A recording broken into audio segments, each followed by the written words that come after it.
Nyakubahwa Perezida wa Repubulika na Madame, Your Excellency, the representative of the diplomatic corps, babyeyi muhagarariye imiryango y'abarokotse Jenoside yakorewe Abatutsi ibuka na Vega.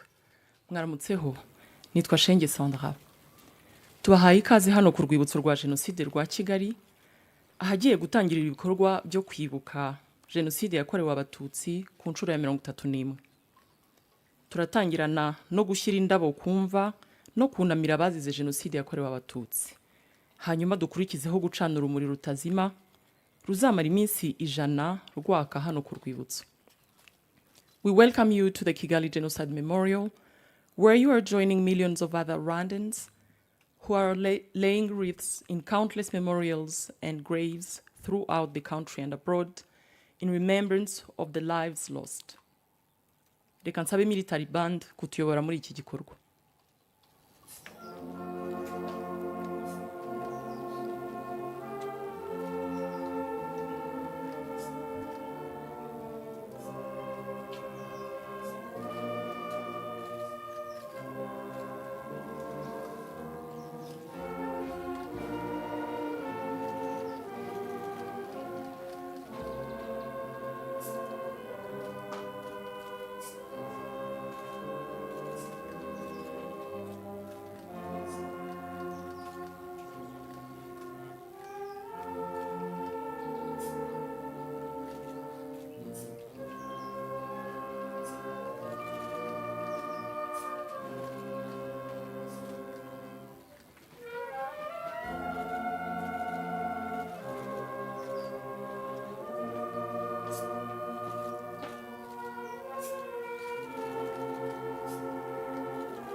Nyakubahwa Perezida wa Repubulika na Madame, twabasaba kwigira imbere mu kunamira abazize Jenoside yakorewe Abatutsi.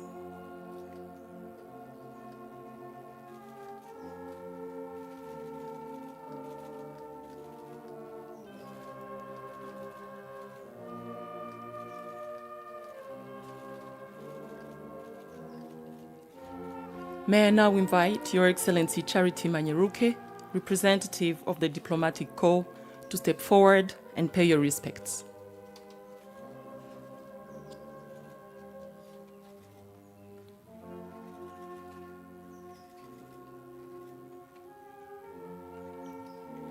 Hakurikiyeho Perezida wa Ibuka Bwana Philbert Gakwenzire na Presidente w'umuryango wa Vega Madame Immaculée Kayitesi.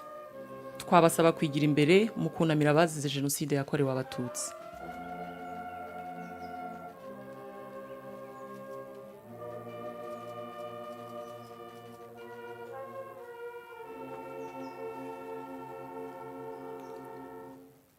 Tugiye gufata umwanya wo kuzirikana abazize Jenoside yakorewe Abatutsi. We will now observe a moment of silence.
Murakoze kunamira abazize Jenoside yakorewe Abatutsi.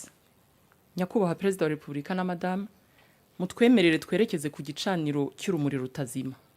We will now proceed to the flame of remembrance.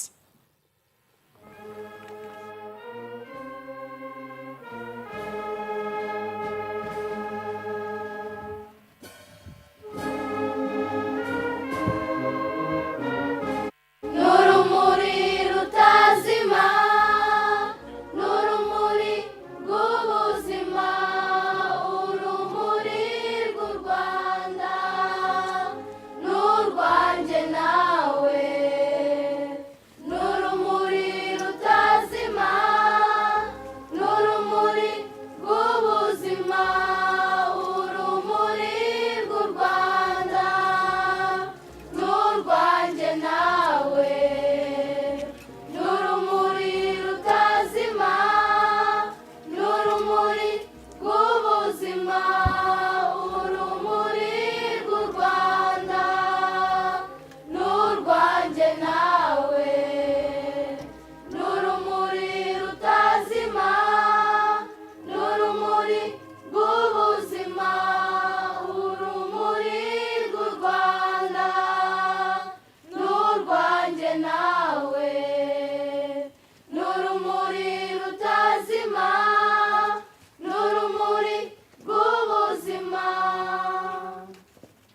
nyakubahwa perezida wa repubulika na madamu, uru rumuri mugiye kuducanira uyu munsi ni ikimenyetso cy'ubutwari bw'abanyarwanda mu nzira yo kwiyubaka mu myaka 31 ishize, tuva mu mwijima wa jenoside tugana imbere heza.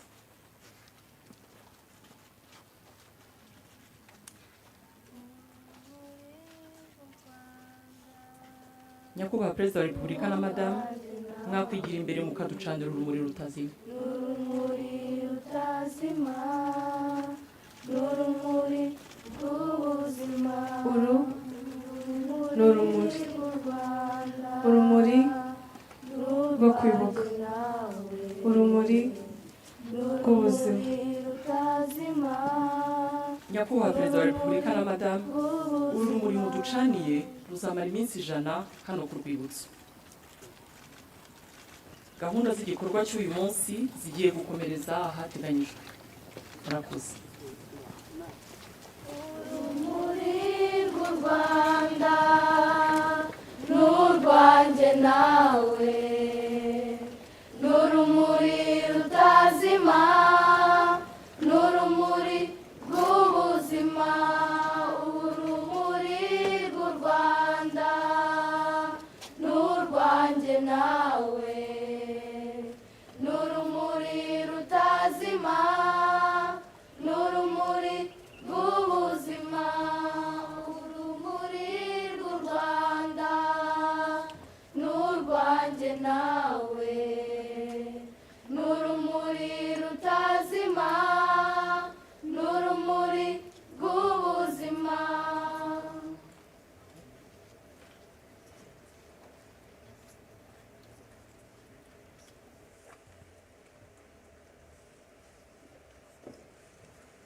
mufashe twakire nyakubahwa perezida wa repubulika y'u Rwanda na madamu.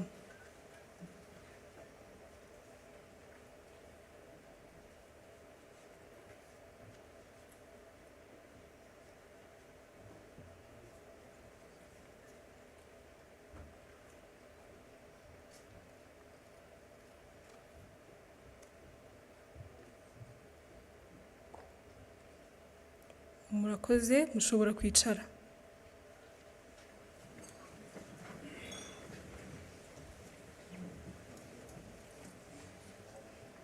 nyakubahwa perezida wa repubulika na madamu, banyacyubahiro, banyarwanda namwe inshuti z'u Rwanda, mwaramutse. Nitwa Kwizera Urindwa Esther, ninjye ugiye gufasha kuyobora gahunda zigiye kubera hano.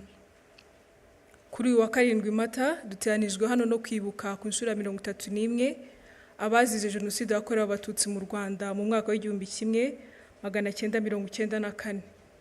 Turibuka abarenga miliyoni bishwe. Kwibuka ni umwanya wo kunamira abacu bazize jenoside yakorewe abatutsi kandi tukabasubiza agaciro bambuwe. Ni umwanya kandi dusubiza amaso inyuma tukareba amateka tugejeje muri iryo curaburindi. Munyemerere muri aka kanya duhaguruke dufate umwanya wo kwibuka abacu.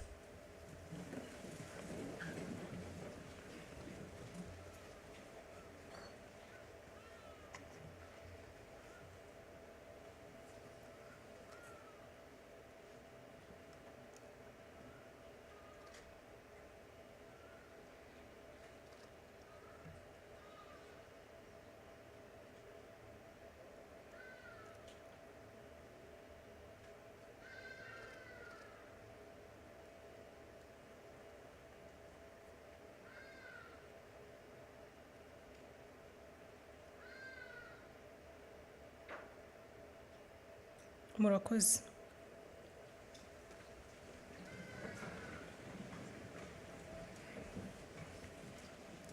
Twubaka u Rwanda ruzira amacakubiri n'ivangura. Twubaka u Rwanda twifuza. Ariko kandi nk'abanyarwanda twiyemeje kuvuga ukuri kw'amateka yacu n'ubwo gusharira. Nyakubahwa perezida wa repubulika na madamu, munyemerere nakire Minisitiri w'Ubumwe bw'Abanyarwanda n'inshingano mboneragihugu Dr. Bizimana Jean Damascene atugezeho ikiganiro yaduteguriye. Umwanya n'uwanyu.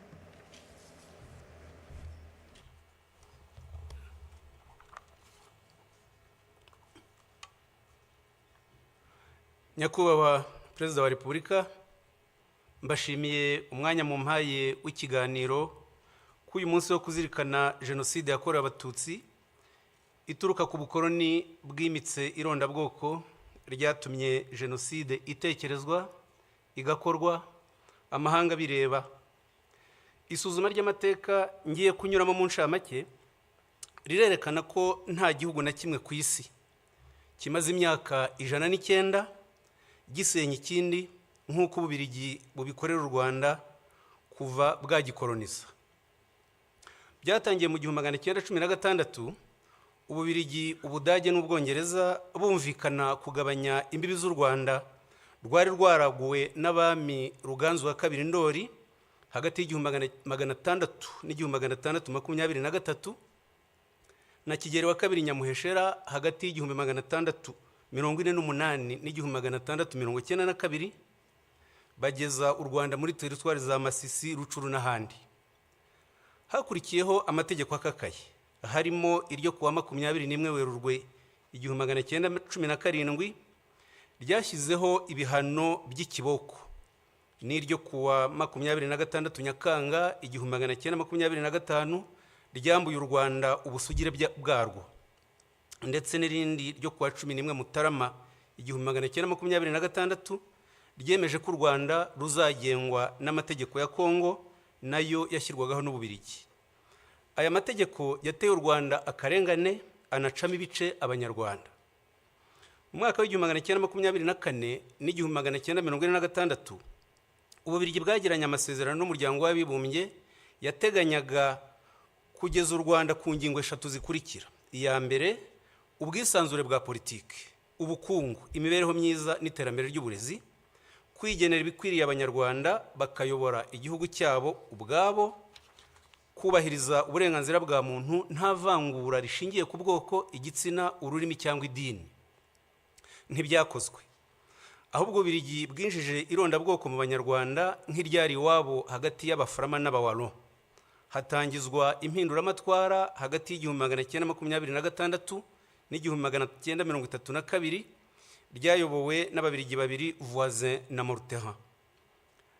Umwami Musinga yarabirwanyije bamucira Kongo. Tariki 12 Ugushyingo 1931 bimika umwana we Rudahigwa nyuma y'iminsi 4. Kugira ngo ashobore kuyobora, Rudahigwa yahisemo kutarwanya abazungu, arabatizwa mu mwaka w'1943 anegurira u Rwanda Kristo Umwami mu 1946. Papa Pio wa 12 byaramushimishije amugenera impeta, ayambikwa tariki 20 Mata 1947. Byatumye Ababiligi bamworohera, afata ibyemezo bica akarengane, ariko aharanira ubwigenge bw'igihugu birabarakaza.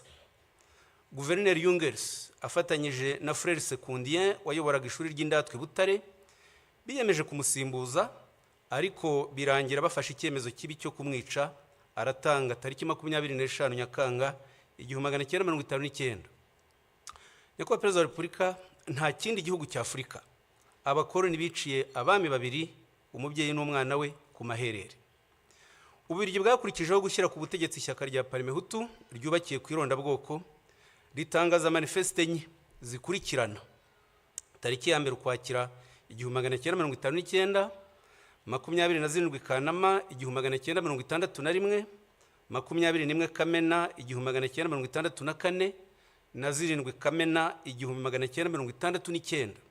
Zose izi manifeste zigishaga ko igihugu ari icy'Abahutu, kwica Abatutsi bigirwa gahunda ya leta yubakiye kuri iyo politike.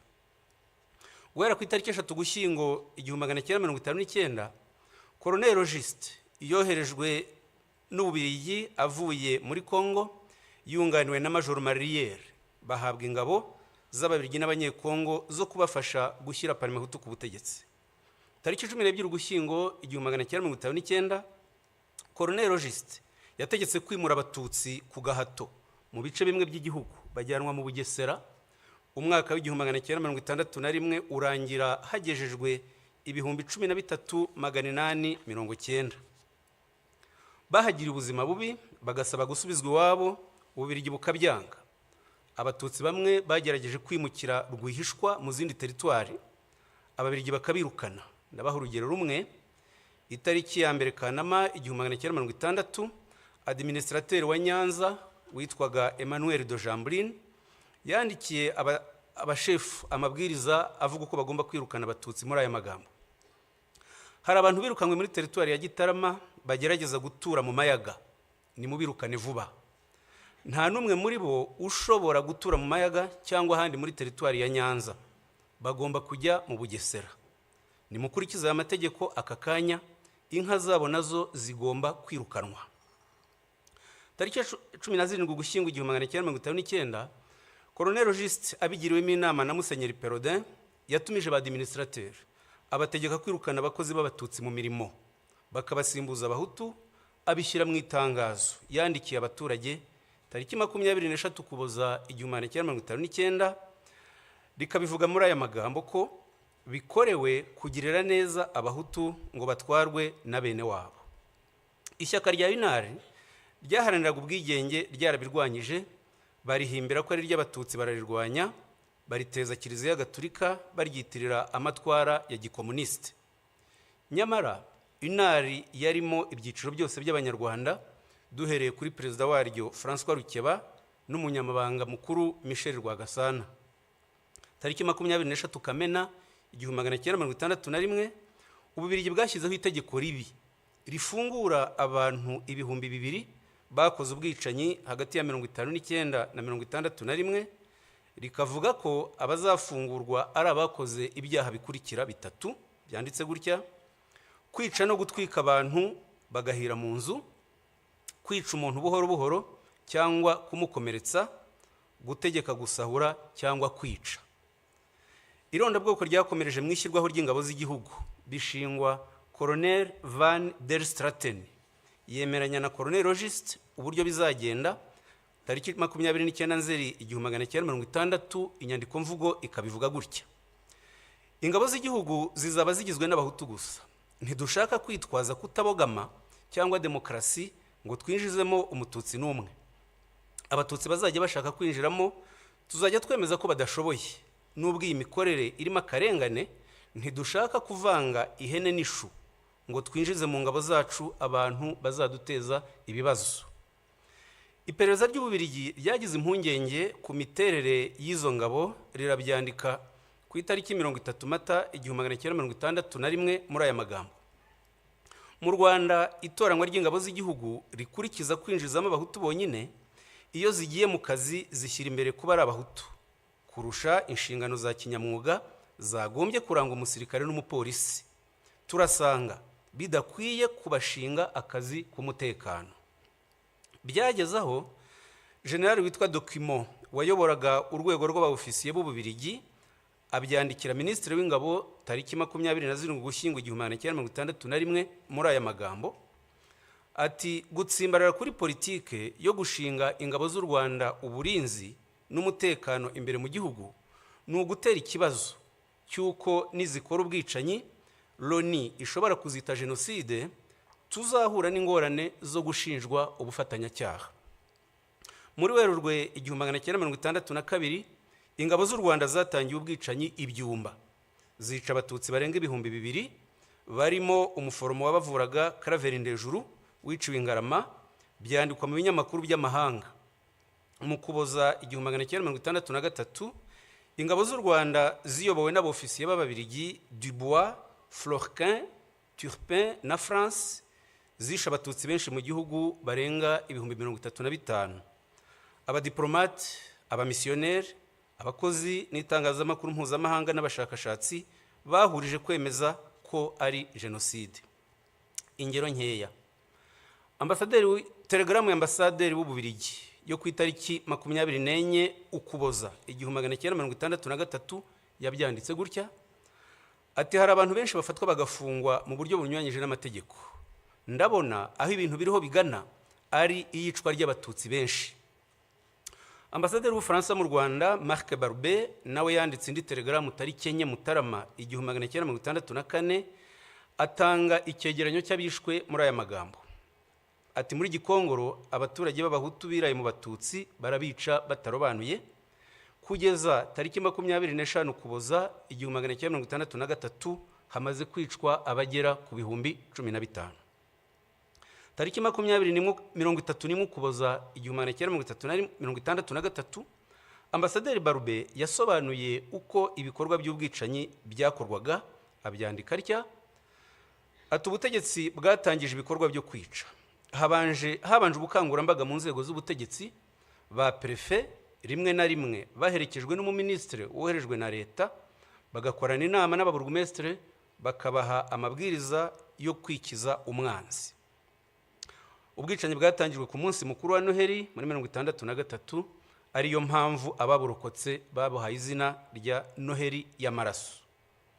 Ububirigi bwarikanze busohora itangazo tariki 7 Gashyantare 1964 rivuga ibi bikurikira: dukurikije ibirego bishinjwa guverinoma y'u Rwanda, igihe kirageze tubinyujije muri ambasade yacu hatangwa amabwiriza ku bakozi b'Ababirigi bari mu Rwanda y'uburyo bagomba kwitwara mu bikorwa bihabera byo gutsemba Abatutsi. Ubwicanyi bwafashe intera mpuzamahanga, tugomba kurinda Ububirigi kuzashinjwa uruhare muri iyi jenoside. Twari muri 1963.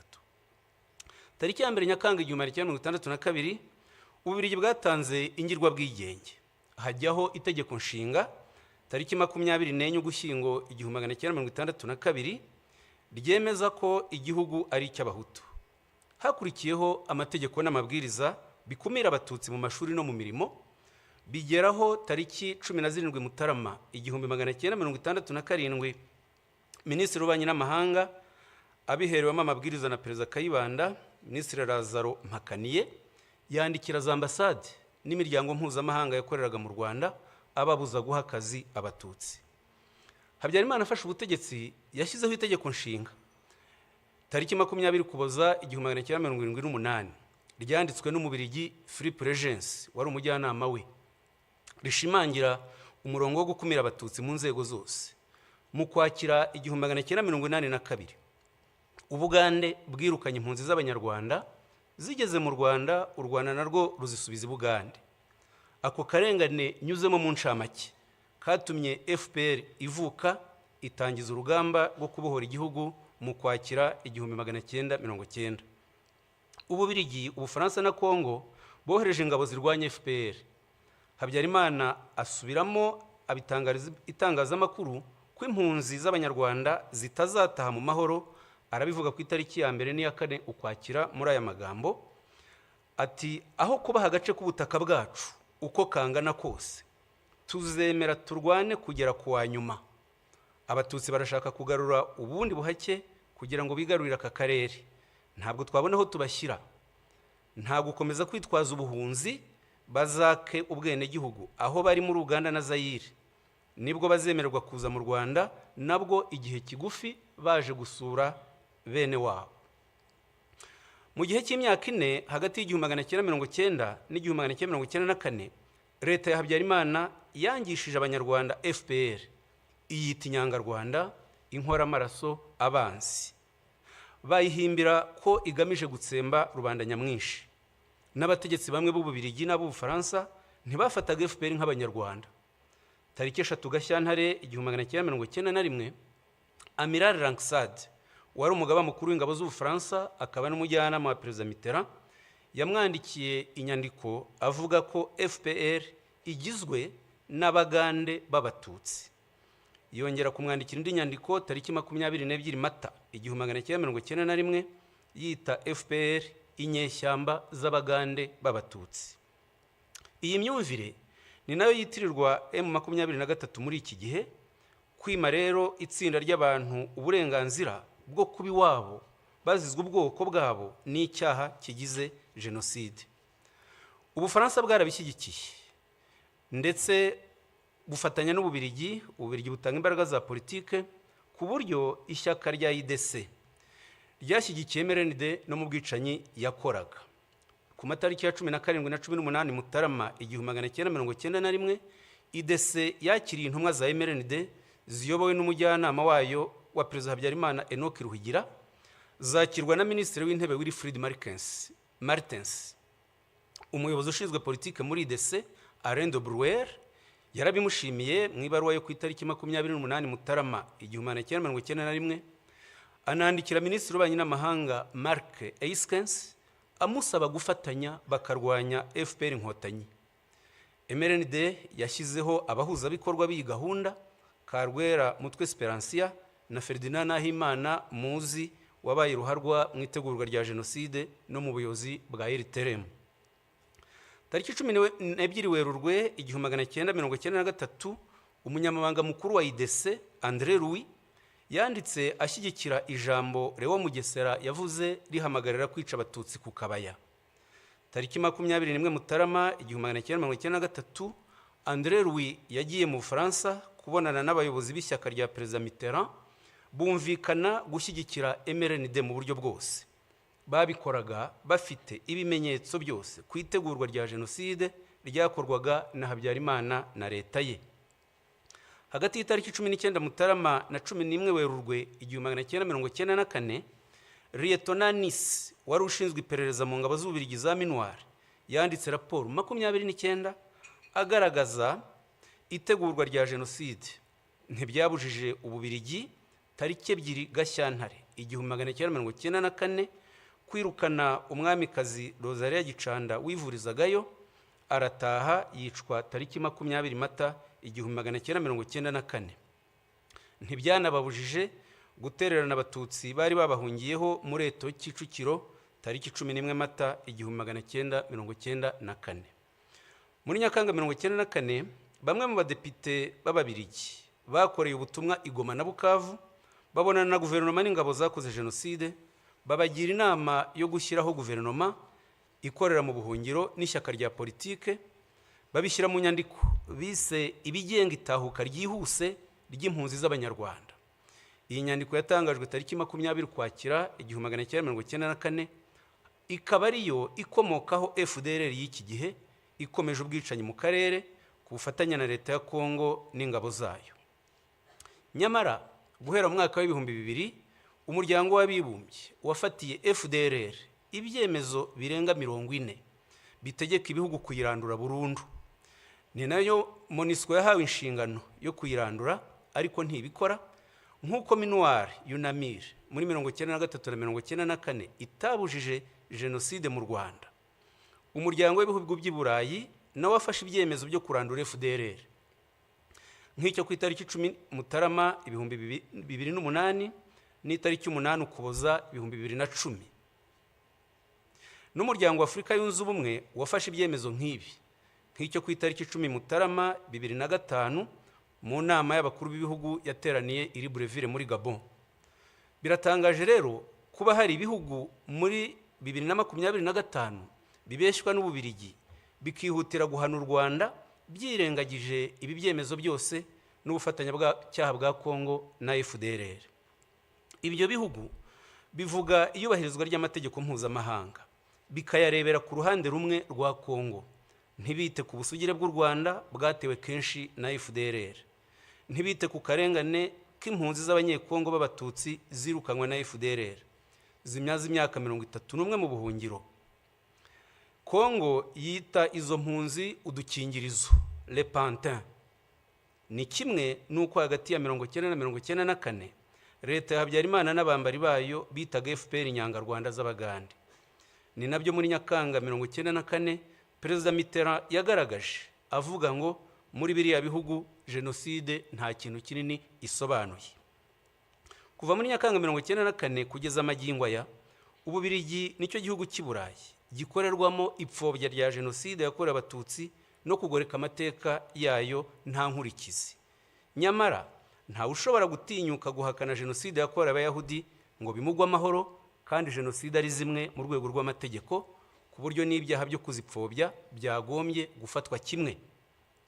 Ubu ngubu inyandiko zifashishwa n'amahanga mu guharabika u Rwanda zitegurwa n'abiyita impuguke z'Ababiligi zibeshya ko ziza u Rwanda, kandi nizo zagize uruhare mu kwangiza amateka y'u Rwanda, harimo kwandika itegeko nshinga ryo muri 62 na 78 n'amategeko y'irondabwoko yakoreshwaga mu Rwanda. Umwe muri zo, Philippe Regency, abyigamba ku mbuga nkoranyambaga ko bagomba guca icyo yita agasuzuguro k'u Rwanda. hariho n'ibihugu nk'Ubwongereza byinangira mu kohereza abakoze jenoside mu Rwanda no kutabacira imanza. Nyakubahwa Perezida wa Repubulika, ngana ku musozo, ubugome busenya u Rwanda bwakoreshejwe muri imyaka 31 ni bwinshi, ariko ntacyo bwadutwaye kubera ubuyobozi tubakesha bwubaka ubumwe bw'Abanyarwanda.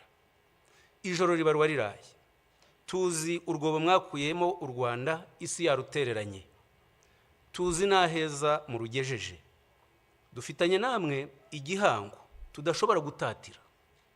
Ntituzemera abasenya ubumwe bwacu n'abimika ingengabitekerezo yasubiza u Rwanda mu icuraburindi. Uburenganzira bwacu bwo kubaho twihitiyemo ibidukwiriye ni ntavogerwa. Ababikerensa ntibaduheho, babyumve batureke. Ndabashimiye Nyakubahwa Perezida wa Repubulika.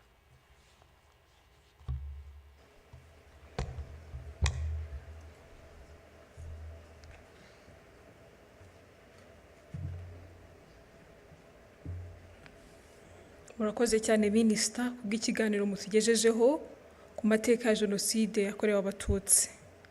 Abato twize byinshi. Kumva amateka y'ibyabaye tubiguye n'abari bahari bituma turushaho gusobanukirwa, kandi tukamenya ukuri nyako, bityo bigatuma tumenya aho duhera turwanya ingengabitekerezo ya Jenoside n'igisa nayo cyose. Nyakubahwa Perezida wa Repubulika, munyemerere nakire umwe mu barokotse Jenoside yakorewe Abatutsi atugezeho ubuhamya bwe. Umwanya n'uwanyu.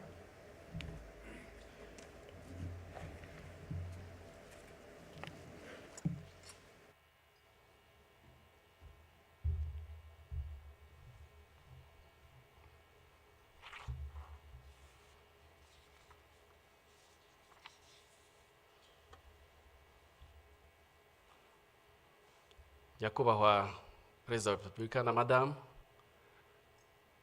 mbashimiye uyu mwanya mumpaye kugira ngo bagezeho ubuhamya bwanjye n'inzira yo kurokoka Jenoside yakorewe Abatutsi. Nitwa Mutangwa Fredy. Muri Jenoside nari mfite imyaka 18. Banyiciye ababyeyi, banyicira abashiki banjye 4, babiciye mu cyahoze ari komine Mabanza, ubu ni mu karere ka Rutsiro mu murenge wa Mushubati.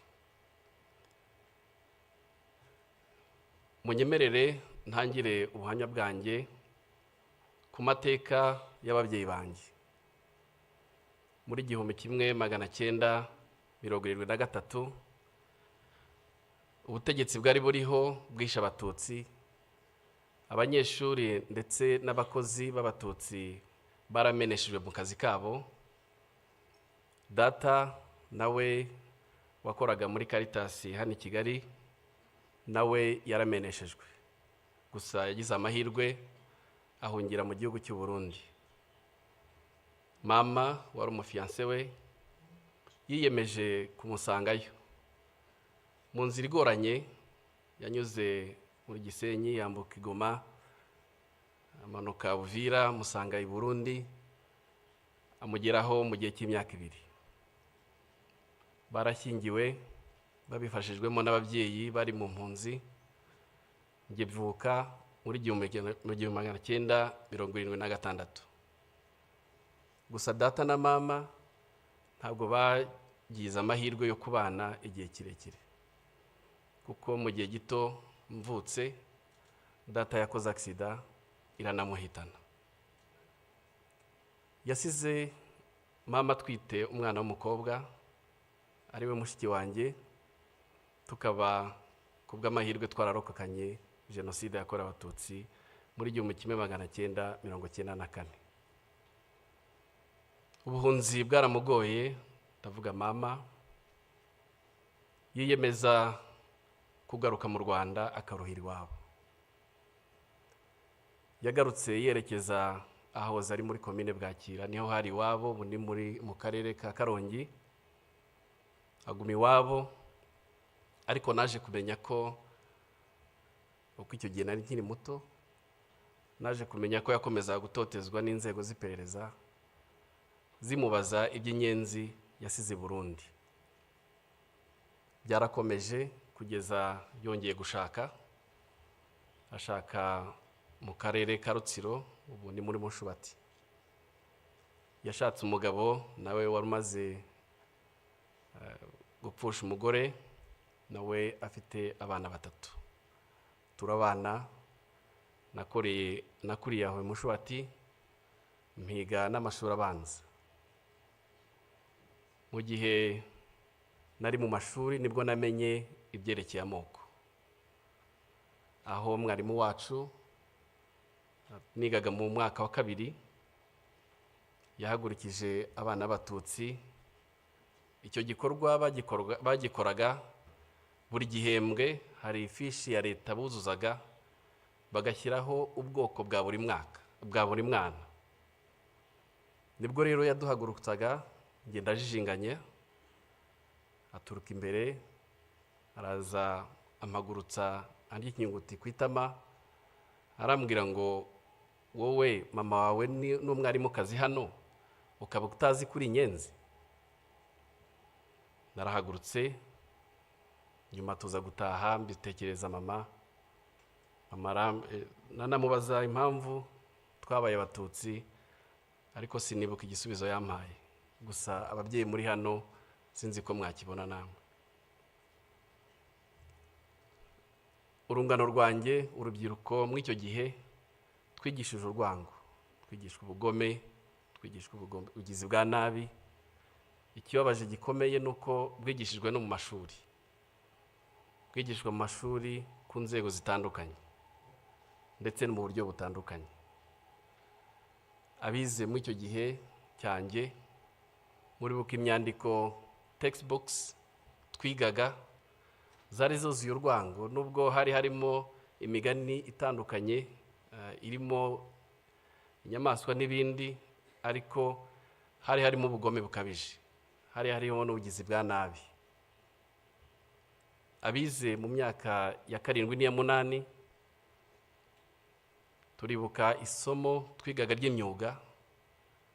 Iryo somo batwigishije gucura imyuko, gucura amahiri, gucura imihini, ndetse no kubaza amahiri, gucura n'ibyuma. Ibyo byarakomeje kugeza ubwo mu gihe cy'imyaka ya za 91 na 93, mu gihe cy'amashyaka menshi, abanyeshuri n'abarimu birukanka muri za meeting, aho gufokasinga ku masomo yabo bakirwa birukanka. Ari nabwo muri icyo gihe abajene benshi bashowe mu kuba abarwanashyaka, bajya mu nterahamwe, mu mpuzamugambi za sederi, ari nabo bakoreshejwe cyane cyane mu gihe cya jenoside yakorewe Abatutsi, mu kwica ndetse no gusahura ibyari biriho icyo gihe. Ku itariki ya 7 Mata muri 1994, iwacu twabyukiye ku matangazo ya leta yari yatanze, batubwira ngo abantu bose bagume mu ngo zabo. Harimo n'indirimbo twumva ko Habyarimana indege yarashwe yapfuye. Twabyutse tutazi icyo dukora, gusa twakoze inama ntoya mu rugo. Ababyeyi banjye bansaba ko nerekeza i Mushubati. Mushubati hari kuri paruwase. Ndambuka aho ngaho i Mushubati hari hatuye abarimu benshi b'Abatutsi. Ababyeyi banjye bansaba kujya kubaza niba bo bafite icyo bakora. Naragiye mpura nabo, nsanga abantu bose bamanjiriwe,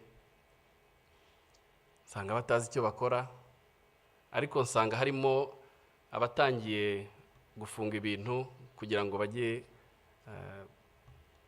bajye kuri komine Mabanza, kuko bari batangiye kubwirwa ko ariho bashobora kurindirwa. Naragarutse ngeze iwacu, nsanga huzuye interamwe nyinshi, huzuye interamwe zitaga imihembezo.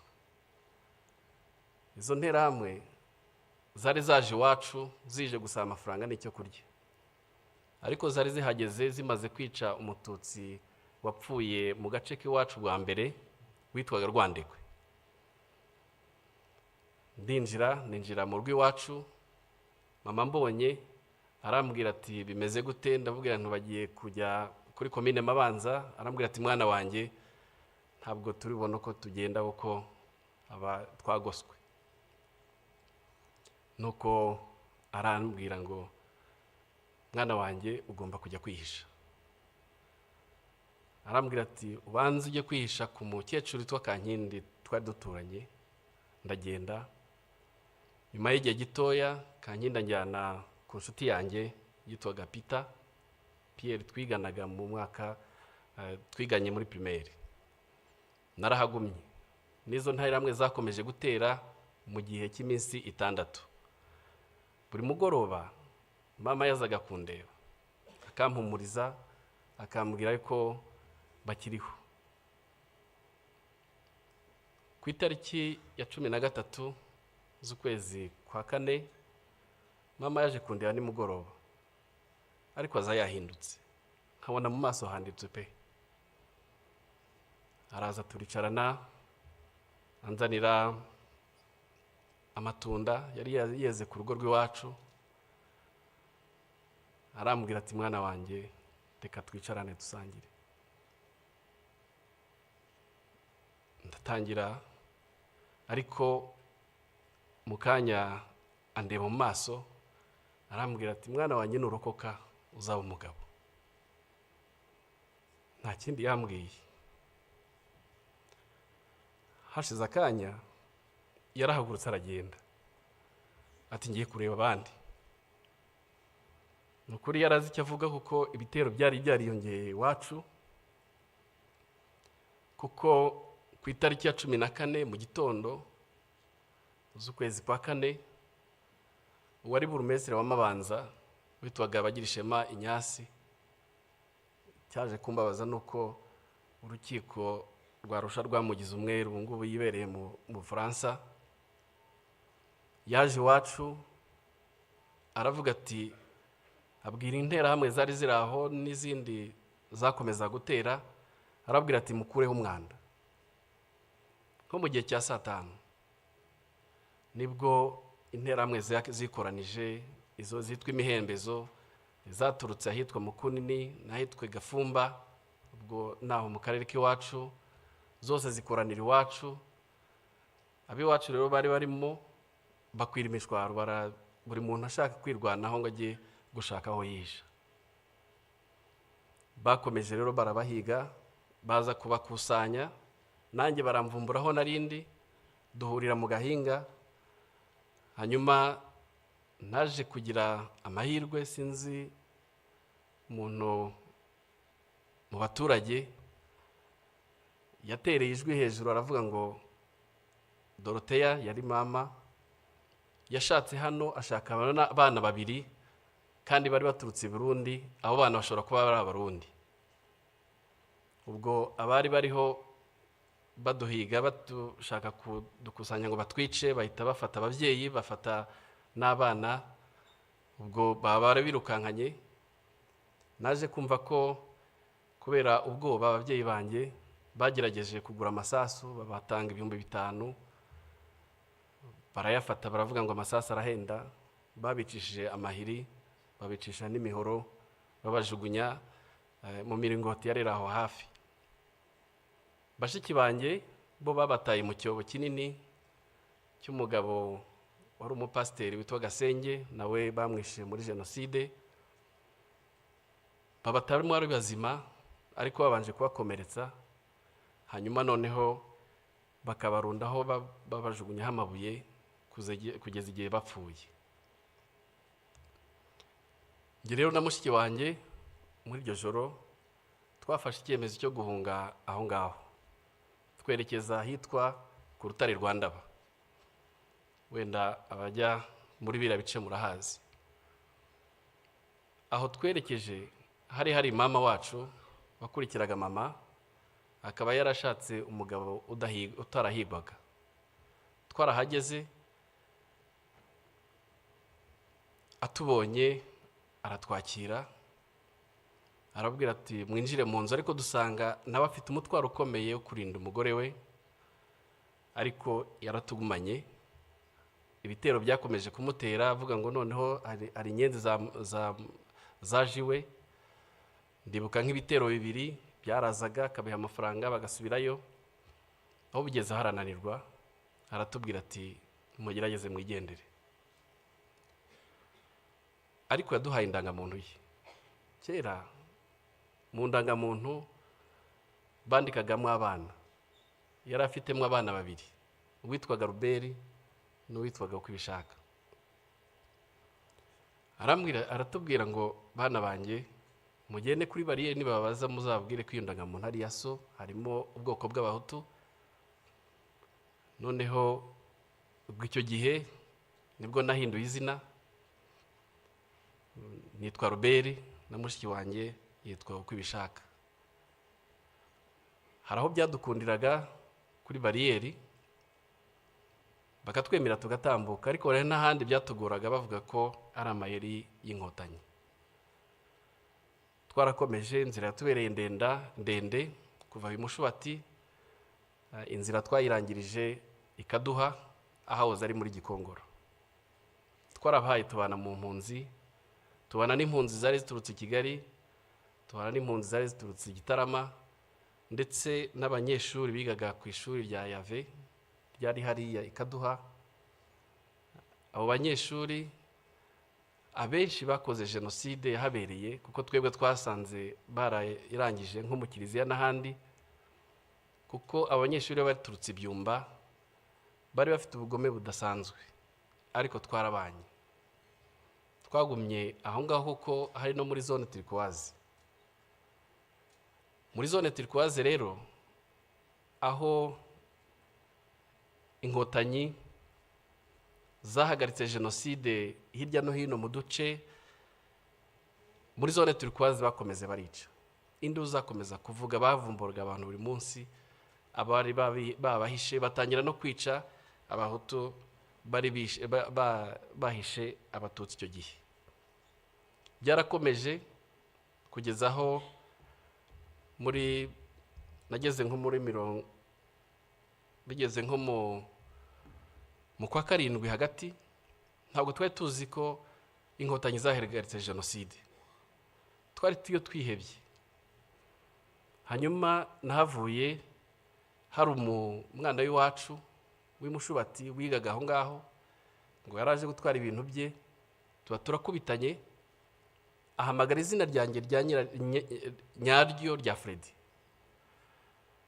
Mbona impunzi zose zitangiye kundeba, ariko kubera ko bari bazi ko nitwa Ruberi, mbona bitangiye kunkomerana. Nibwo ku mugoroba nafashe icyemezo, kuko twari tuzi ko inyuma wambutse uruzi rwa Mbirurume hari inkotanyi. Nafashe umwanya muri iryo joro ndagenda, bwagiye gucya nambutse uruzi. Nambuka uruzi izuba ritangiye kuza, mbona abantu hakurya, ngenda mbasanga, kumbe bari inkotanyi. Mbagezeho mpumagira, nasanze ari abana b'abasore babiri, abahungu b'abasore. Barambwira ngo urava ukajya he? Ndabwira nti mvuye mu mpunzi. Batekerereza uko byagenze nuko nahageze. Ijambo rya mbere rimpumuriza naryumvise uwo munsi. Barambwiye ngo ubu ntugipfuye. Ati sugiye he? Ndumva ngiye i Kigali. Ese hari umuntu hazi? Nti ntawe. Noneho barambwira ati mu kanya hari imodoka ya Croix Rouge iri bunyure hano, turayigutegera. Noneho imodoka ya Croix Rouge nko mu masaha abiri ibirahanyuze. Imodoka impa lift bangeza muri gare. Umushoferi arambwira ati muri gare ni hano. Nari narahageze rimwe kera. Noneho ntangira gutekereza aho ndi bwerekeze. Nza kwibuka ko hari data wacu wari utuye Gikondo Sejemu.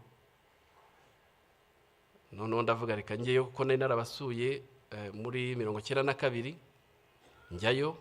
Mpageze nsanga baramwishe ari amatongo. Ko bwari bwije ndara mwayo matongo. aho rero niho numvise ntekereza ijambo umusirikare w'inkotanyi ambwiye, ntekereza aho ndaye mu matongo, aho niho natangiye gutekereza ku buzima. Ikindi gihe numva ntaratekerezaga,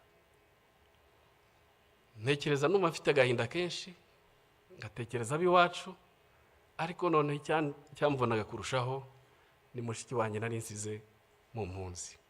Ntiyanamenye nuko nagiye. Igitangaje kandi n'ayo mateka ntiturayaganira, sindamenya icyo we yatekerezaga, nta nubwo yamenye uko byangendekeye ngeze i Kigali.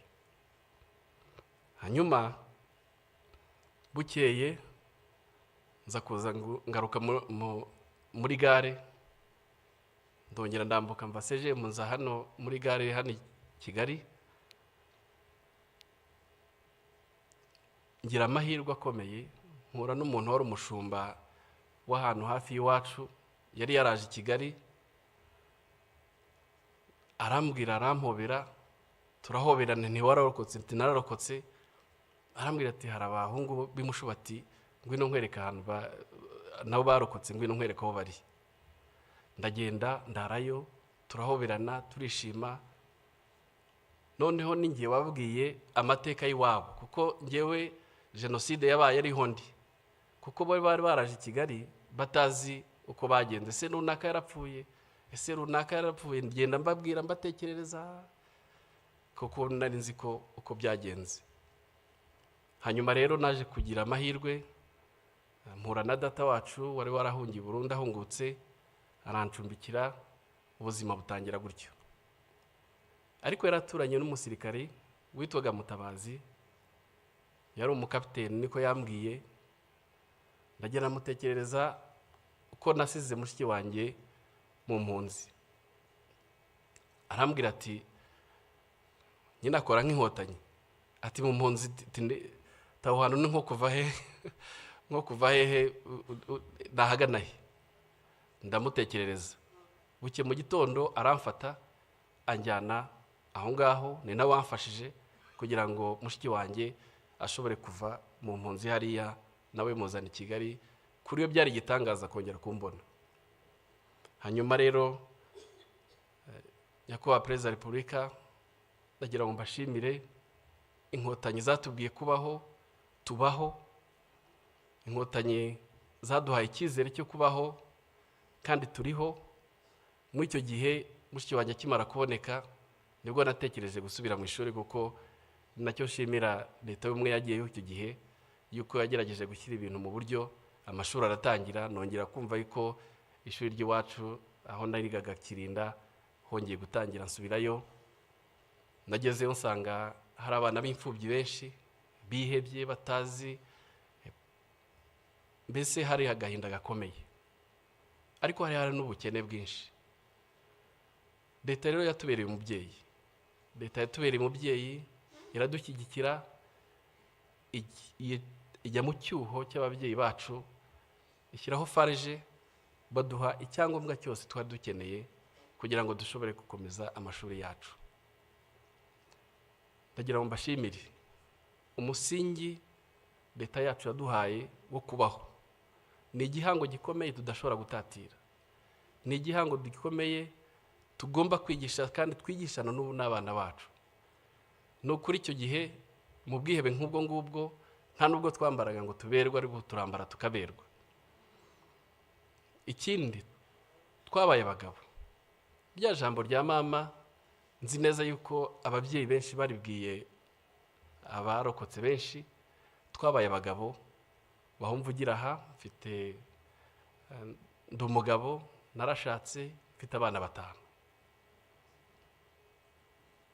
Nyakubahwa, munyemerere agace gasigaye gatoya kavuga mu Cyongereza. Your Excellency, I would like to continue my testimony in English. I want to share my testimony, but also my experience of working here at Kigali Genocide Memorial. And I want to share with you what this memorial means for me.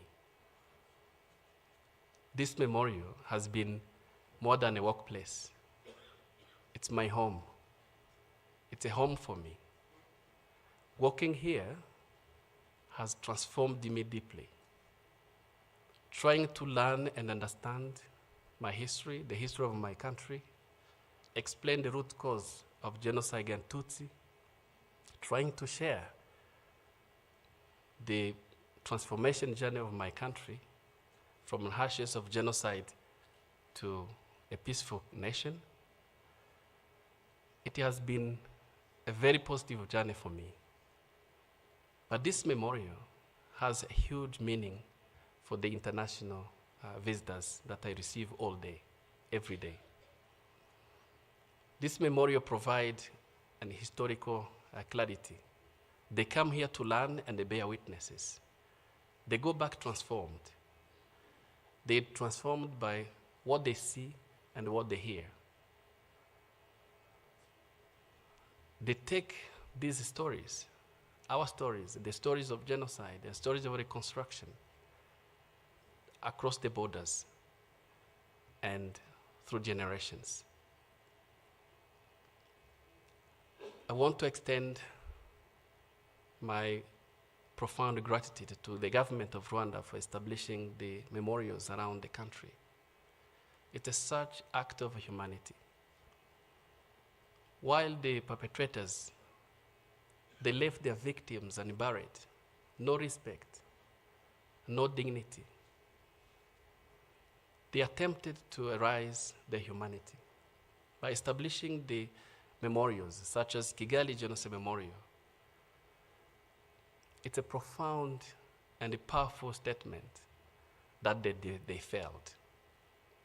The memorials here, the memorial here at Kigali Genocide Memorial, it's a place of healing for my fellow survivors, by myself as well. To conclude, through our pain, we find a purpose of life. Through commemorations and remembrance, a date like this, Your Excellency, you never miss for the last 31 years. Through your message, comforting message, and a powerful and profound message, Your Excellency, we find our strengths. This is what means memorization for humanity. Acknowledging the past, the dark past of our history, but also affirming our commitment to light. Murakoze cyane kunyumva.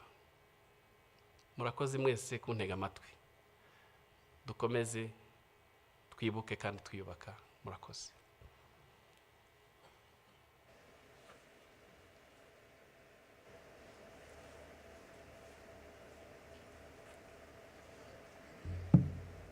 Murakoze cyane Mutangwa wa Freddy kudusangiza urugendo rwanyu.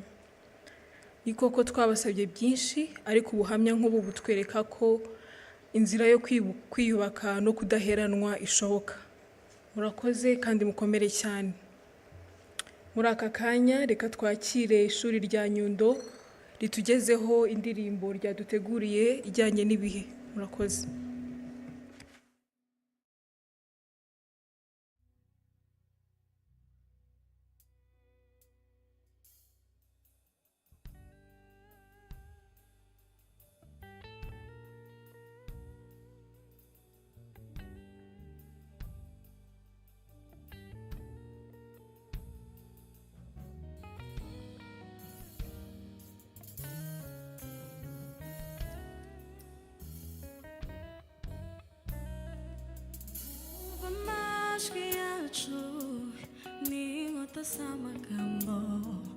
Jenoside yakorewe Abatutsi 94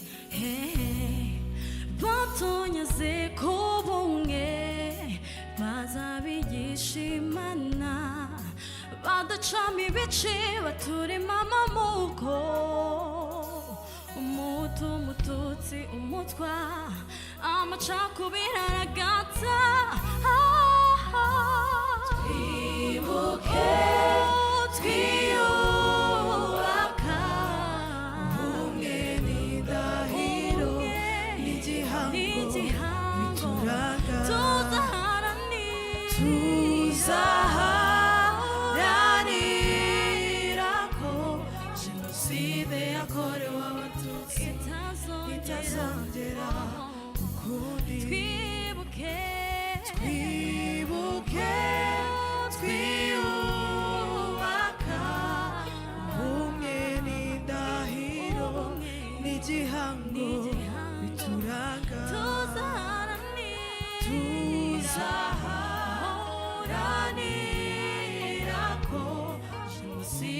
yakorewe abatutsi itazongera ukundi.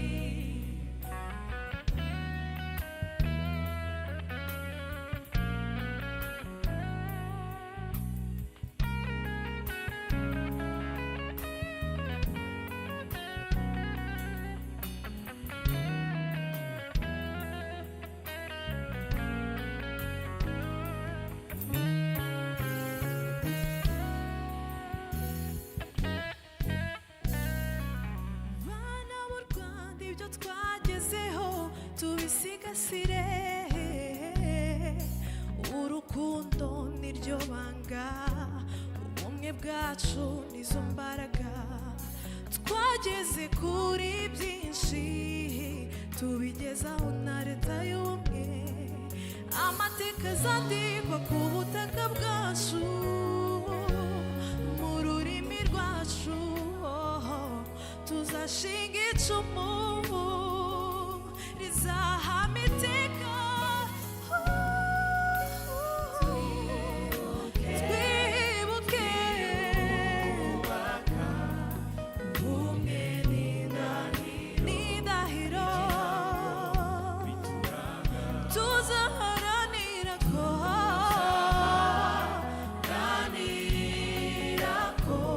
jenoside yakorewe abatutsi itazongera ukundi. Twibuke twiyubaka ubumwe n'indahiro n'igihango bituranga,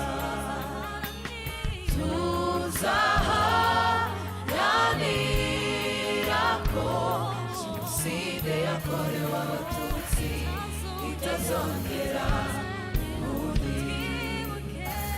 Twibuke twiyubaka ubumwe n'indahiro n'igihango bituranga, tuzaharanira ko jenoside yakorewe abatutsi itazongera ukundi. Twibuke twiyubaka ubumwe n'indahiro n'igihango bituranga, tuzaharanira ko jenoside yakorewe abatutsi itazongera ukundi.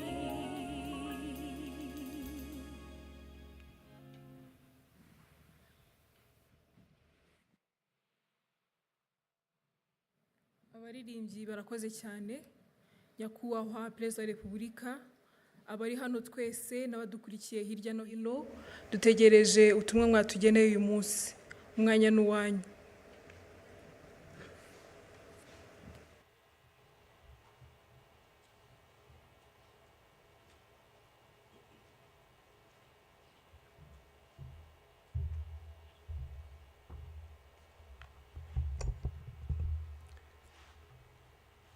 Mwiriwe neza mwese.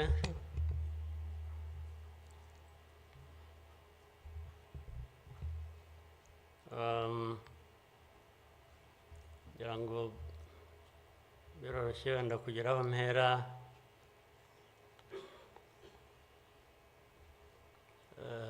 Ndahera ku mateka Bizimana yatubwiye.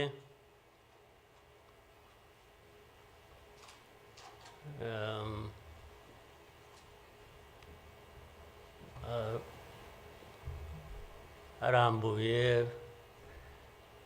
afite ibimenyetso ashingiyeho, ariko ndagira ngo mbanze nshimire mwese abari hano mwaje kwifatanya n'igihugu n'abanyarwanda, cyane cyane mwebwe abaturuka hanze mu bindi bihugu cyangwa abihagarariye hano mu gihugu cyacu.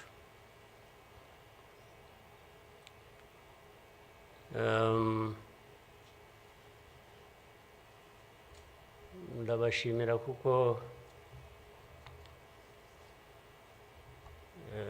kenshi ko dusigaye tubibona ko bisigaye biri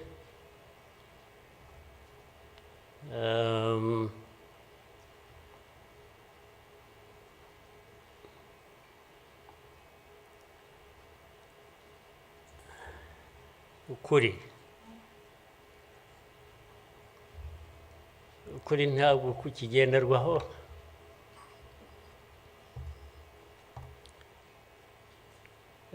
ni nacyo gituma ariko reka mvugane hari umuntu w'inshuti yanjye wigeze kumbaza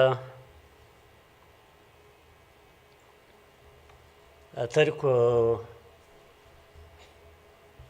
wowe nk'umuntu ubaho ute ugahuza bimwe ndaza kubivuga mu rurimi rw'amahanga arambaza tubaho ute ugahuza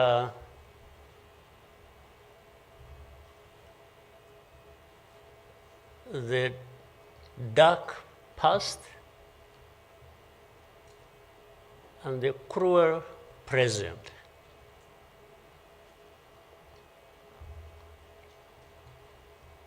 But how do you manage that?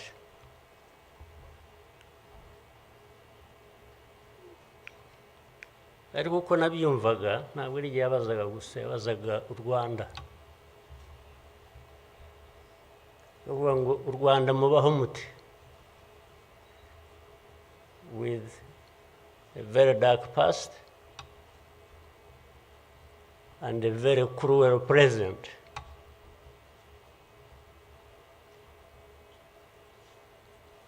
Icyo namushubije nuko from the beginning we were under an illusion that the two were siblings and we had to deal with them as such. You have to deal with the cruel present, knowing that it is very, very much related to the dark past. They are inseparable. So for us, we have a choice to make.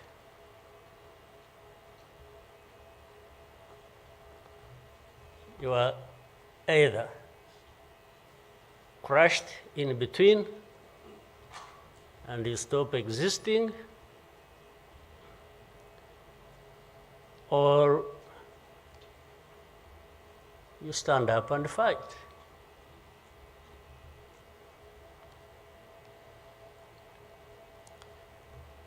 When people are saying in the testimony that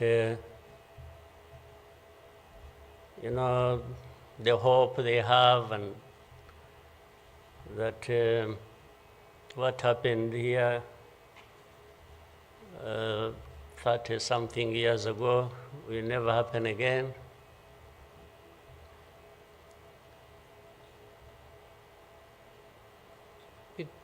It won't be because of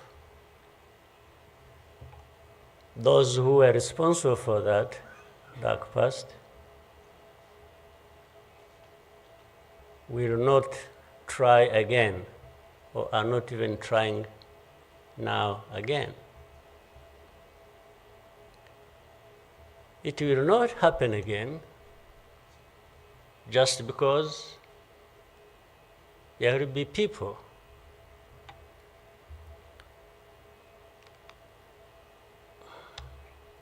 who will stand up and fight.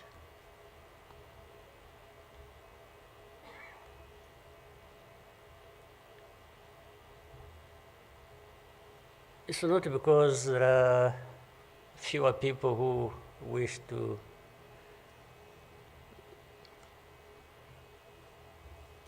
perish or who would have wished us all to disappear, this country to disappear.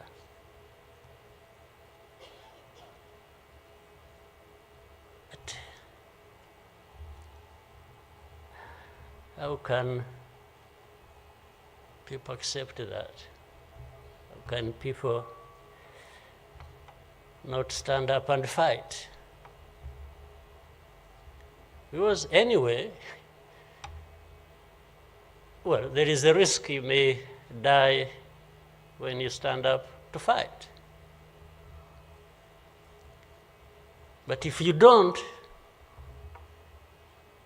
it's a sure thing you are going to die.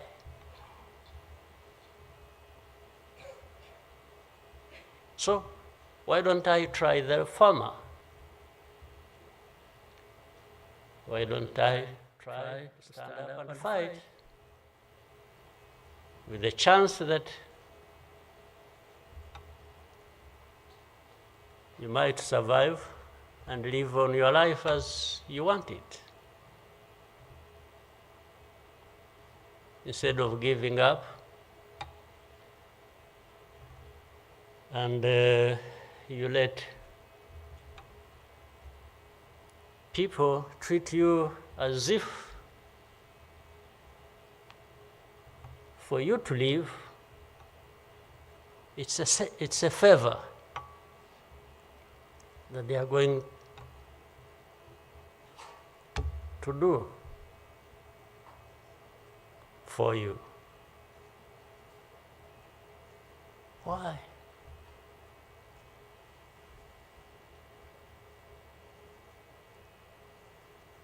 I've also had people come to me and warn me and say, President, you know you are too vocal, you say things that challenge these people who have the power in their hands and they're going to kill you.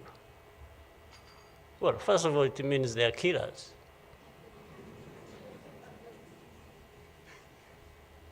But my answer to them is, you know what? If I were to be there to just accept these things to happen, I don't think I would count myself as living anyway. It's like I would already be dead. To live a life of lies, of pretense,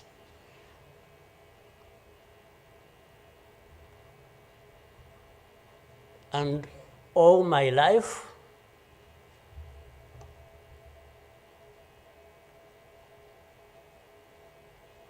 to somebody else, I would be dead anyway. So why don't I die fighting?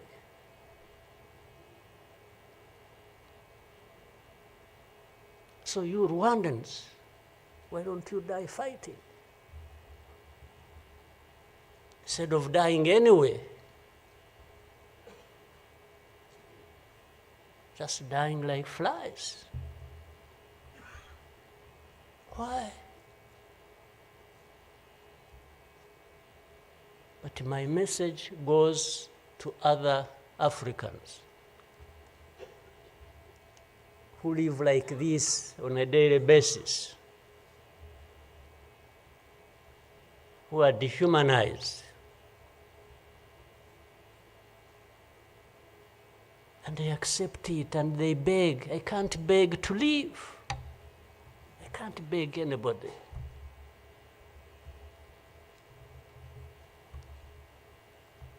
Who will fight? If I lose, I lose. But there is a chance. There is a chance, a significant chance, that if you stand up and fight, you will live. And you will have lived a dignified life that you deserve, that anybody else deserves. So these people who are there to the UN, they are there to these Western capitals, they are everywhere, they are just saying, Rwanda, this small country, this Rwanda. I mean, you see, when you are talking about Rwanda and ganging up together against Rwanda, you think it's some country that is, you know. Then when I remember the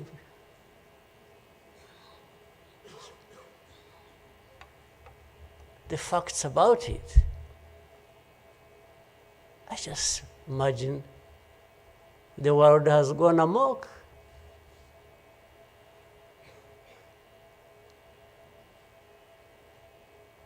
But in the midst of all that, we have to live. We have to live our lives, we have to fight for that, we have to live the way we want.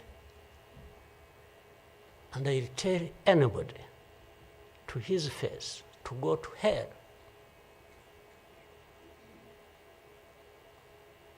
If anyone comes around and thinks they can, you know, they come and say, hey, we're going to sanction you. To what? Go to hell. Just go to hell.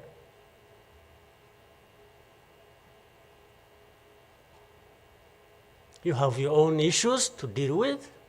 Go and deal with your own issues. Leave me to mine. This is the spirit, I think, Rwandans must have in their daily lives. So my worry is not about how powerful these people are that come down upon us and throw anything at us. I'm never worried about that. I worry about one thing, which has lived on for centuries. It's for Rwandans. It's for Africans who sit back and find nothing wrong with accepting to be treated like that. That's my only worry.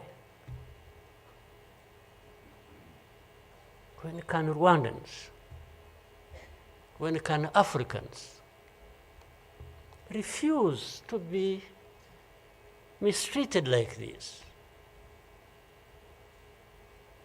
To be told they have no value, to be told that their lives have to be lived as a result of a favor they are being done by somebody else. What a shame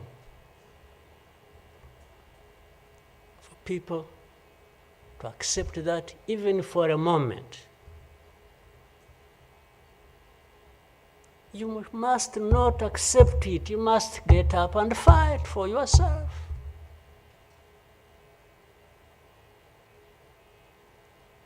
And then you have fools leading countries and being used as puppets.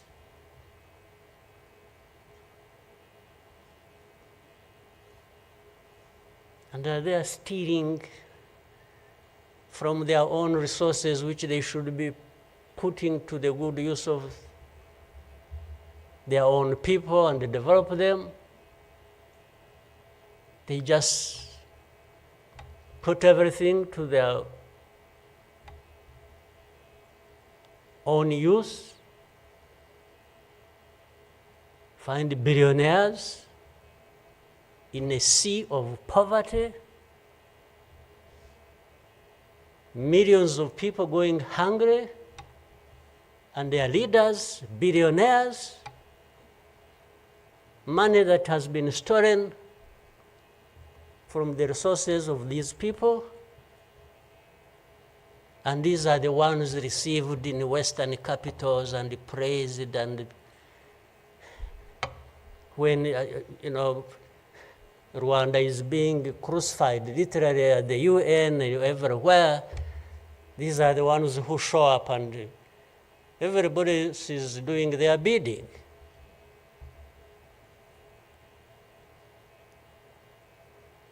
They don't talk. These ones don't even say a thing. There is somebody to say it for them.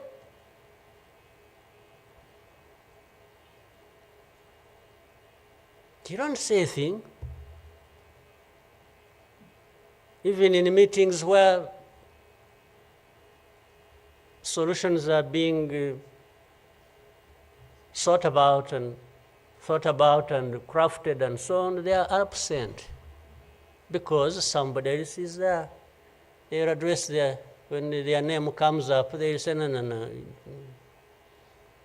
You see, I see it on a daily basis. Somebody has agents, orders them, pays them to go everywhere preaching hate speech, killing people in broad daylight, setting fire on these people, burning in broad daylight. And when it comes up for discussion, they say, no, it's not this one. No. You see some other people, we look for them. But the person keeps coming up. He says, no, I will take the war to Kigali, I remove the government, these Tutsis, we are tired of them, like they were tired of them 31 years ago. Here. And it's okay. These wonderful people, these powerful people who tell us what to do and what not to do, they are okay with that. They are fine with that.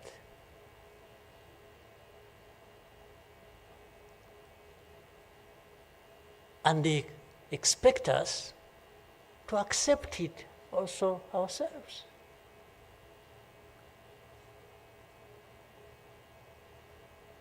In broad daylight.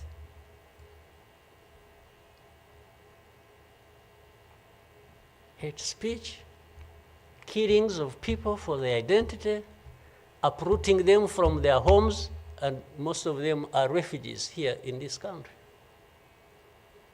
We have 125,000 people as refugees who have been living in camps, uprooted from their homes in Eastern Congo. And then these powerful, good people come here and pick 1, 2, 3, another day 5, if there are many, to go and settle them in those beautiful countries of theirs. And they leave the majority here.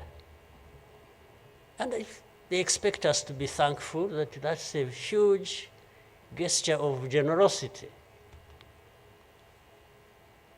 First of all, they take them knowing that these are actually refugees from a neighboring country. They don't take them as Rwandans. They take them as refugees from Congo. Only that they are taking very few. They are not, I wish they could take all of them. Those who wish to go and resettle them. So the rest becomes my problem. So what they have to do is cleanse Eastern Congo of all these people, bring them to Rwanda,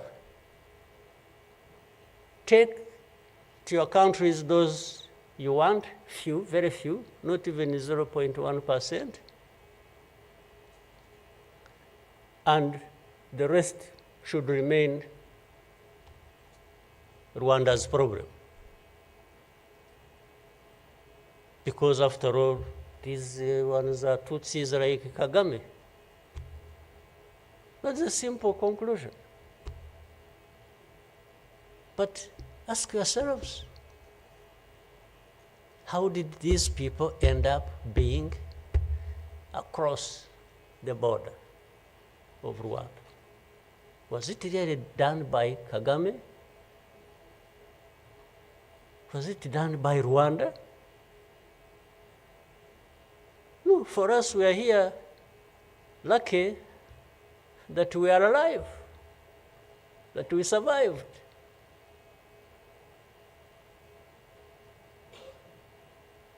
So,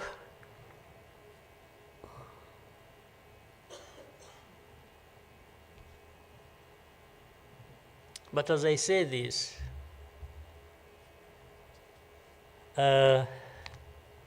even for my sanity and the country's sanity, we have sometimes to just try to do things differently. Meaning, if you want to be helpful, if you want us to be partners, we are happy to play our part, and you can be sure you will find a reliable partner in us. Irrespective of what we think about you.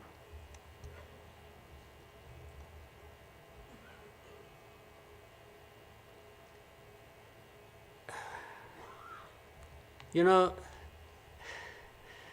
this whole thing you see every day, you know, you have heard of groups, what is it? Group of experts.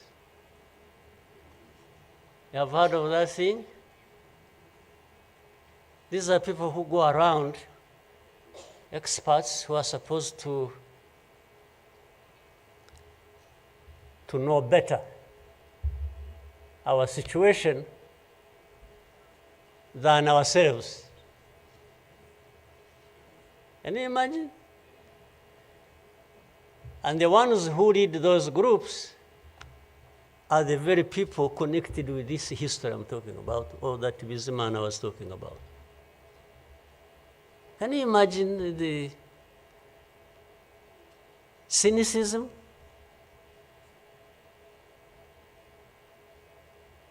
And this expert comes to me and asks me, you know, but this. So the whole thing about genocide, this ideology that has killed millions of people, has been turned into a problem of minerals. You know, it's okay. Let's imagine it's a problem of minerals now. Was it a problem of minerals in 1994? Which minerals were we fighting for here? Just imagine. Which minerals?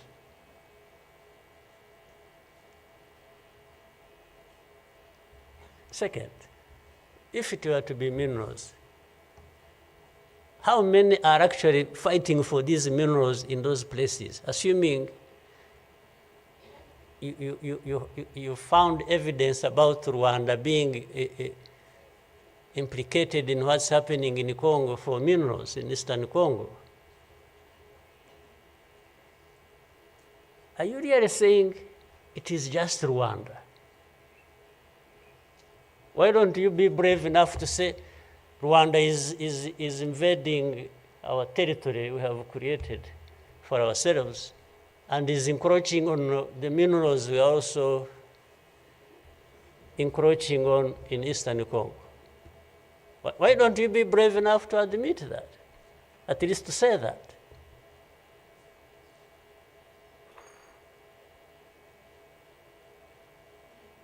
minerals. If what is the allegations, if these allegations were true, you know what? Rwanda would be as rich as you are, those who make the accusations. We would not be needing your money at all. Which you give us nothing, and you come and beat us up for for everything. I mean, yeah, that is the world between the dark past and the cruel present.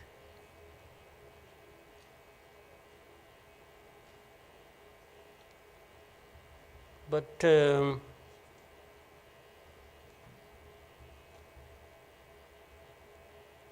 what didn't kill us and finish us 21 years ago has hardened us, has prepared us for the bad things that will always come anytime these people want and wish. Honestly, I want to assure you, we will not die not fighting like last time. And fighting does not involve invading anybody's territory, does not involve going after something that is not ours. Fighting, I mean, is if you find us here and want to treat us the way you want that we have seen in the past, I just want to assure you, you will not succeed. You will not succeed. I think I beg all these Rwandans, we should be itching for a fight with anybody who wants to come here and turn things upside down. And I think there are many who are ready to join for that. But for our friends, our partners, please don't misunderstand us, don't mistreat us. We have had enough of it. Take it somewhere else. Take it somewhere else. You know, this Bizimana who was telling you this whole history, by the Bizimana, if you could compile that and distribute it to our friends and all of us. I actually want a copy of what you... But I think you should give our friends and others, they need to... Much as in the cruel present, facts don't matter, evidence doesn't matter, the truth doesn't matter. What matters is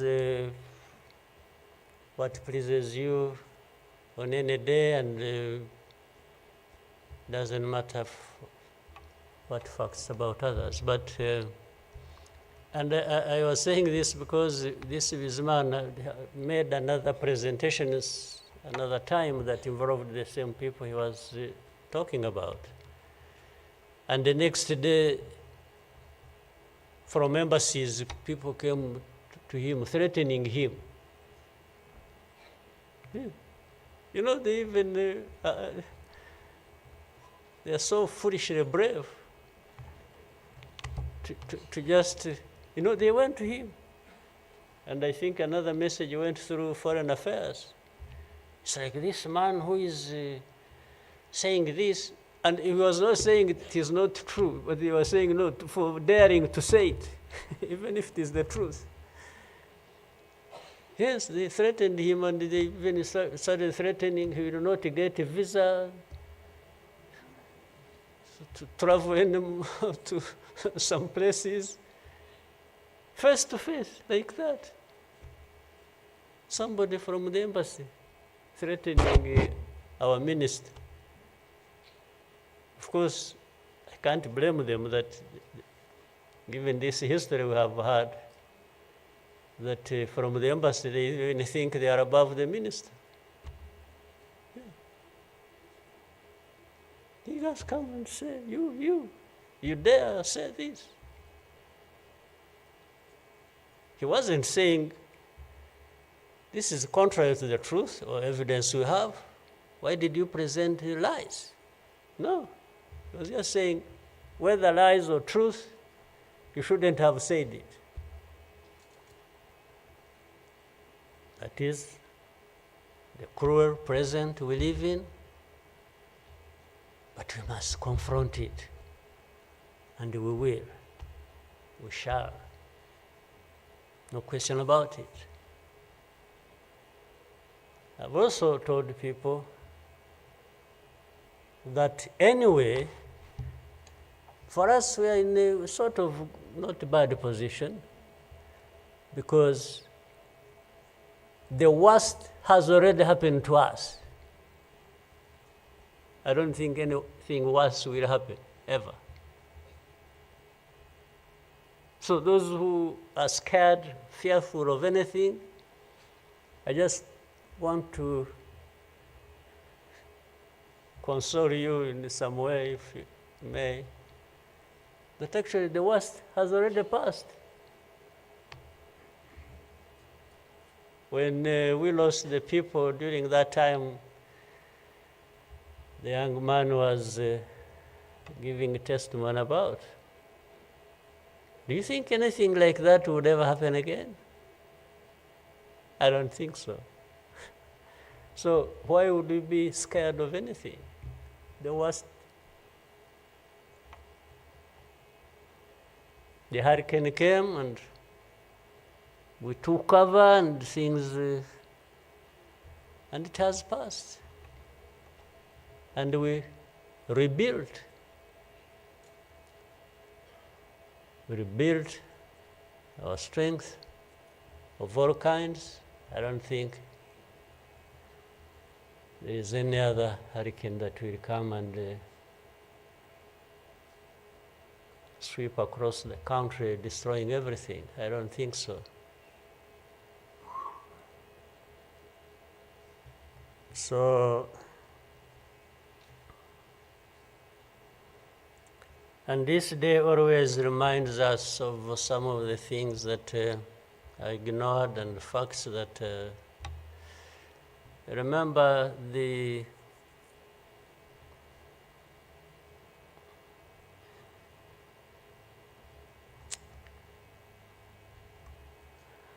book written by somebody many of you know, Philip Gurevich, with a very long title. When he and this is a man who, well, at least I would have wished if they could think of such a man and put him in the group of experts, maybe they would benefit from. But you bring somebody just because she comes from a country that colonized Rwanda and that becomes the expert. I think that's not serious. But he said that the title of the book was, "We wish to inform you that tomorrow will be killed with our families. You know, who were they informing? And who was going to stop that? And who was going to come to their rescue? Nobody. It just happened as they said it. People kept telling the world, we want to inform you that tomorrow we are going to be killed with all our families. And who cared? And the families were killed indeed, including the family of the young man who was testifying here. Well, including our families, those of us standing here who have been demonized every single day about our history. The history where there is a force that always has been attempting to turn victims into perpetrators.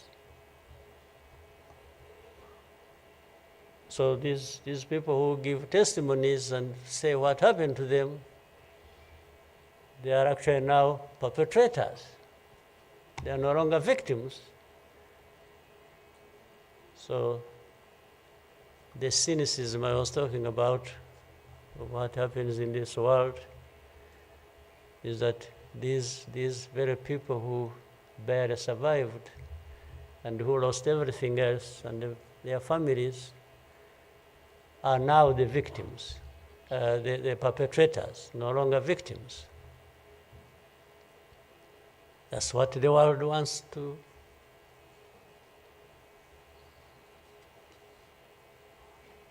create about us.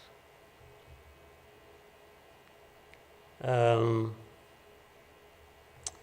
think I should, even for, again, the sake of our sanity, maybe we'll always, you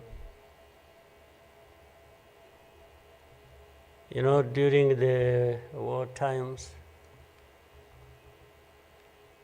to keep my own balance, you know, there used to be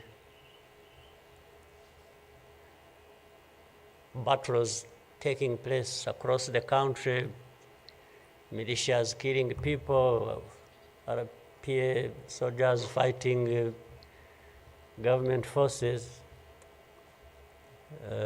Sometimes in our movements, we would, one of the commanders would come to me and say, President, you come and see what has happened here. I went there once and saw a mass grave that they had just dug with caterpillars, and I think they had put in over 2,000 people. And from that lot, we found 12 people are still breathing. And we got them out. I was told the other day of the 12, I think they lived for some time, and then now they are remaining 7 out of 12. I kept following the story. 7 are still alive. I think 5 died of... But from that moment, I told the commanders that they should never bring my attention to this kind of thing. They should just handle it, and we agreed how they would be handling it. But I should never, I don't even need to be informed or, and the reason was simple. And unfortunately, such a moment of remembrance sort of takes you back into that. But the reason was I didn't want my my judgment and my conduct of the war and the leadership I was supposed to be providing to be impaired in any way by the anger, by what you saw. So that's why I wanted to keep my own balance so that we go through so many things. But otherwise, if I kept seeing this, putting people out of a mass grave, and then your mind goes to say, but who is this doing? Whoever is doing this, why is he doing it? He may end up. So anyway, let me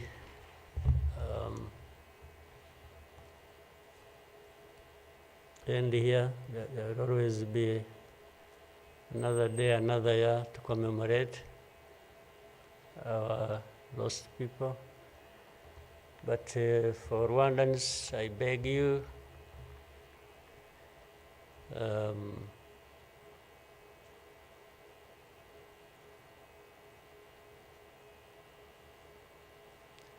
don't owe your life to anybody else. And please have the courage to deal with the situation and moment as it is. Don't offend anybody, but always fight for what is yours. Don't allow anybody else to dictate to you how you should live your life, because the moment you accept it, that is the day you have lost your life. God bless you.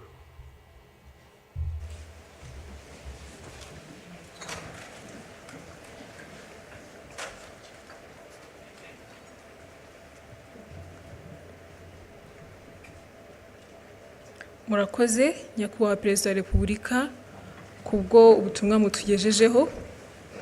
Abanyarwanda tuzabaho kandi tuzabaho uko twifuza.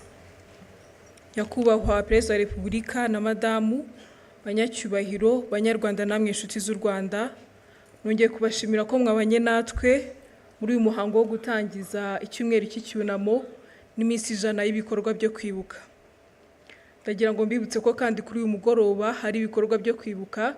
Urugendo rwo kwibuka Walk to Remember rurahera ku karere ka Gasabo rusoreza kuri BK Arena ahaza kubera umugoroba wo kwibuka. Gahunda yari duteranirije hano igeze ku musozo. Munyemerere duhaguruke duherekeze umukuru w'igihugu.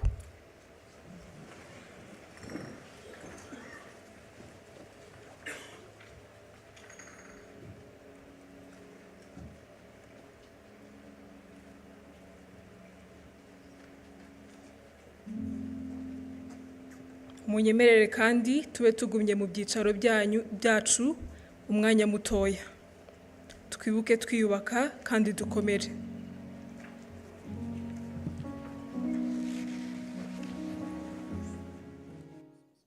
Shuti mwakomeje kudukurikira ku Rwibutso rwa Jenoside rwa Kigali ku Gisozi. Mwumvise ijambo rikomeye rya Perezida wa Repubulika Paul Kagame yizeza abanyarwanda yuko nta uzongera kubica kandi yuko n'abazabigerageza abanyarwanda bagomba guhaguruka bakarwanira kubaho. Aravuga ati igihangayikishije sabo bakomeye bashaka